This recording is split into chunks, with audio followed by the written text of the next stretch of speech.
बात करेंगे special report पे मौसम की। जी हां, बीती रात जोरदार बारिश के साथ एक बार फिर मौसम बदल गया। दिल्ली और आसपास के इलाकों में तेज बारिश से दिल्ली एनसीआर में कई जगह पानी भर गया। बीती रात तेज बारिश से कई इलाकों में हाल बेहाल है। बारिश के बाद जो जलभराव हुआ है उससे ट्रैफिक पर भी असर पड़ना मुमकिन है। और जोरदार बारिश हुई, अचानक से तेज बारिश शुरू हुई, आंधी चली, बिजली कड़की और इस मौसम की करवट ने जो ये मौसम बदला है उसकी वजह से जगह जगह सड़कों पर पानी भर गया। तस्वीरों में भी आप देख सकते हैं किस तरह से यहाँ पर सड़कों पर जलभराव हुआ है। और अब जैसे सुबह आगे बढ़ेगी और फिर ट्रैफिक सड़कों पर नजर आएगा, लोग घरों से बाहर निकलेंगे तो उन ट्रैफिक पर असर पड़ सकता है।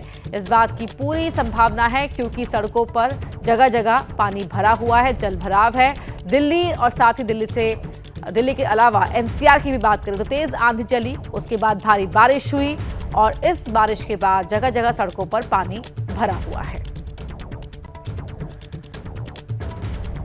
दो तस्वीरें आपकी टीवी स्क्रीन पर आप देख सकते हैं। गर्मी से जहां एक तरफ राहत मिली है, तापमान में गिरावट दर्ज की गई, लेकिन आफत सड़कों पर इस शक्ल में सामने आई है। मिंटो ब्रिज के नीचे पानी भर गया, लोगों को परेशानी हुई वहां से आने जाने में। दिल्ली के आईटीओ की तस्वीर भी आप देख सकते हैं, यहां भी बारिश के बाद पानी भरा हुआ है, सड़कों पर जलभराव है और इस जलभराव की वजह से ट्रैफिक पर असर पड़ा है और आगे भी लोगों को यातायात में परेशानी का सामना करना पड़ सकता है।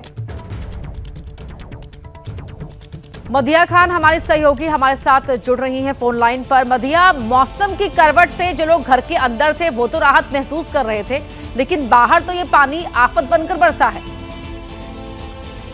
बिल्कुल, बहुत ज्यादा बारिश जो है वो दिल्ली एनसीआर में हुई है। लेकिन मैं आपको एक और जानकारी दे दूं कि जो मौसम विभाग है उसने कल रात 10:30 बजे एक रेड अलर्ट जो है वो जारी किया था दिल्ली एनसीआर के लिए, जिसमें कहा गया था कि थंडर स्टॉर्म और साथ ही साथ तेज बिजली, तेज हवाएं चलेंगी, जिसकी रफ्तार जो है वो 60 से 100 किलोमीटर प्रति घंटे बताई गई थी। इसके अलावा ये भी कहा गया था कि जो लोग बाहर हैं वो कोशिश करें कि घर में पहुंचे और जो पक्के मकान है, बिल्डिंग्स है, उसके अंदर ही रहें।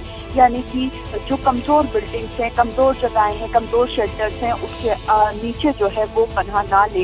इस तरह की वार्निंग जारी की गई थी क्योंकि हवाओं की रफ्तार बहुत ज्यादा होने वाली थी और दिल्ली में पिछले कई दिनों से जो डस्ट स्टॉर्म और जिस तरह से तूफानी माहौल रहा है, उसके बाद से ये अलर्ट मौसम विभाग की तरफ से जारी किया गया था। उसके बाद मौसम ने करवट ली, तब्दीली हुई मौसम में और रात करीब 1 बजे से तेज हवाएं चलना शुरू हुई, जिसके बाद तेज बारिश जो है वो पूरी रात कह सकते हैं दिल्ली एनसीआर में हुई है। और तेज बारिश के बाद मौसम जाहिर है दिल्ली में सुहाना हो गया है और कह सकते हैं कि अभी जो मौसम है उसमें ठंडक भी है। लेकिन फिलहाल कहीं कुछ नुकसान तो नहीं है को लेकर, या कहीं कोई पानी वगैरह वाटर लॉगिंग जिसे कहते हैं वो तो जमा नहीं है। ये अब जैसे जैसे सुबह होगी, तस्वीरें साफ होंगी तो और पता चलेगा। जी, और आज के लिए कोई वार्निंग मौसम विभाग की ओर से? देखिए, अभी कोई ताज़ा अपडेट मौसम विभाग की तरफ से नहीं आया है, लेकिन जल्द ही मौसम विभाग की तरफ से बुलेटिन जारी किया जाएगा जिसमें बताया जाएगा कि अभी फिलहाल आगे किस तरह का मौसम दिल्ली एनसीआर में रहने वाला है। लेकिन फिलहाल अभी का अपडेट यही है कि बारिश तकरीबन घंटे भर से दिल्ली में रुकी हुई है। जी मधिया, इसके अलावा भी तस्वीरें हम दर्शकों को दिखा रहे हैं किस तरह से एक बार फिर मिंटो ब्रिज के नीचे पानी भर गया और हर बार ही ऐसा होता है, चाहे वो थोड़ी बारिश हो या ज्यादा बारिश हो। द्वारका की तस्वीर टीवी स्क्रीन पर दर्शकों के है कि किस तरह से पानी भरा हुआ है। हर बार समीक्षा की जाती है, कहा जाता है कि हम तैयार हैं, लेकिन उसके बावजूद भी यही तस्वीर, इस तरह के हालात से ही दिल्ली एनसीआर वासियों को सामना करना पड़ता है।